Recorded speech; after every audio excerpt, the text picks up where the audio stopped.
Señores, bien por el presidente Abinader continuar con estos esfuerzos tendentes a concertar una agenda común que permita a la República Dominicana transitar por estos tiempos tan convulsos y tan desafiantes que vive nuestro país y que vive el mundo. Yo creo que esto catapulta al presidente Abinader como un gran estadista en nuestra historia, que lo diferencia del accionar de otros presidentes de la República, porque aquí hay que recordar cómo inclusive se utilizaron esas altas cortes para al menos lanzarle 21 sentenciazos a ese PRD del pasado para dividirlo y para reducirlo y para imposibilitar el acceso al poder de esta organización política y entregarle esas siglas históricas a Miguel Vargas Maldonado. Mientras en el pasado se procuró dividir la oposición política en la República Dominicana, el presidente Abinader está demostrando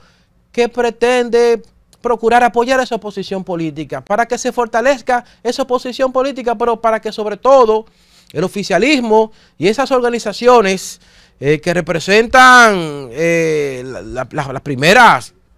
en términos de preferencias ciudadanas, representan una parte importante de esa sociedad para con estos también articular ese consenso y esa unidad necesaria para enfrentar la cuestión haitiana en la República Dominicana. Bien por el presidente Abinader. Por otro lado, amigos, vimos ahí la reaparición de César el Abusador, perdón, porque ese es el capo de otro sector ahí, de Ernesto Quirino Paulino Castillo, el capo de capo, acorde a sus propias declaraciones. Vemos a un Quirino molesto con una serie de situaciones, pero lo más trascendental, señores, lo es la acusación que volvió a vertir en contra del presidente Fernández. Dice Quirino que Leonel Fernández Reina es un bandido y un ladrón. Y yo creo que, óigame, si el presidente Fernández se siente difamado con esas declaraciones, lo que debería es procurar utilizar las vías correspondientes y procurar que sea el sistema de justicia que le imponga esa sanción al capo de capo, quien en el pasado reveló que le habría inyectado al menos 200 millones de pesos a la campaña presidencial de Leonel Fernández. Hablamos de acusaciones serias que en cualquier otro sistema democrático regional se hubiesen activado los mecanismos para realizar las investigaciones correspondientes. Pero en la República Dominicana, donde todo es posible, lamentablemente hemos visto que no se ha hecho ninguna investigación sobre esta cuestión. Nosotros ayer, amigos, tuvimos brevemente una discusión sobre ese proceso de privatización que hubo en la República Dominicana. Y traigo a colación el tema porque creo que esto debería nosotros permitirnos mirar hacia esa República Dominicana del futuro. Una República Dominicana que tiene que enfrentar esa situación como lo representa el hecho de que hay casi 1 millón de jóvenes que no estudian ni trabajan, pero también una República Dominicana que en cuanto al salario promedio de su clase trabajadora, el poder adquisitivo se encuentra igual a como se encontraba a principios de la década del 90. Hablamos de que hay una especie de estancamiento en el salario que devenga la clase trabajadora en la República Dominicana. Y esto se debe, a mi entender, entre una tanta serie de cuestiones, también se debe al hecho de que ha habido un proceso de debilitamiento del aparato estatal en la República Dominicana, como lo representó ese proceso iniciado en el 1996 con el que se privatizaron productivas empresas públicas en la República Dominicana.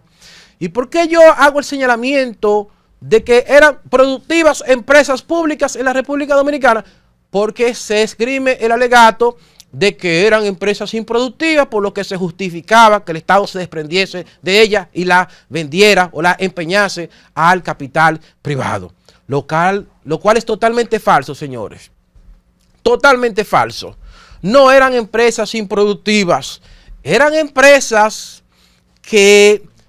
tenían una sobrecarga de personas y de botellas y de empleados. Una situación que la colocó en ese estado de improductividad, pero por su naturaleza y por los servicios o productos que vendían, no eran empresas improductivas. Y yo les voy a poner el ejemplo de la que debe ser una de las empresas más productivas en la República Dominicana, como lo es la Cervecería Nacional Dominicana. Debe ser una de las empresas más productivas de este país. Si esa empresa, que debe tener una empleomanía que debe rondar tal vez las 15,000 personas, usted le carga su nómina, 200,000 empleados, automáticamente usted convierte la empresa más productiva de la República Dominicana en la menos productiva. Entonces, lo que afectó a ese conjunto de empresas que conformaba Corde, unas 24 empresas, incluidos ingenios azucareros, fábrica de pintura, también fábrica de zapatos, entre otras tantas cuestiones que en el mercado las empresas que participan son altamente productivas hoy, eran empresas que no se estaban manejando correctamente de manera financiera y no se le estaba prestando la atención debida, pero sobre todo no estaban siendo asumidas con el compromiso de procurar que fuesen productivas, sino todo lo contrario, se procuró que fuesen improductivas para justificar su venta, su desprendimiento y su entrega al capital privado. Yo creo que en la República Dominicana del futuro, el Estado Nacional deberá necesariamente también contemplar la posibilidad de crear empresas. Y ahí hay una que representa para mí un ejemplo de cómo el Estado puede desempeñar un papel de equilibrio e inclusive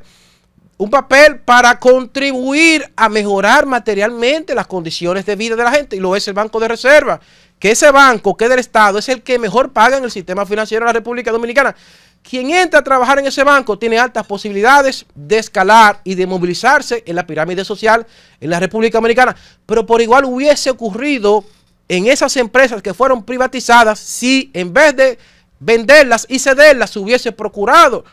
convertirlas en empresas productivas en la República Dominicana. Entonces, no hablamos de un proceso de capitalización, sino de privatización, y hablamos de que fue un proceso que no es verdad que se hizo de empresas improductivas, sino de empresas productivas. Yo creo que todo esto debe mantenerse pendiente de la conciencia nacional. No podemos olvidar ese proceso perverso, acelerado de mutilación y de reducción a mínimo del Estado Dominicano que nos condujo a situarnos en estos momentos a ser posiblemente uno de los países con los mayores niveles de desigualdad social, con los mayores niveles de informalidad laboral, pero sobre todo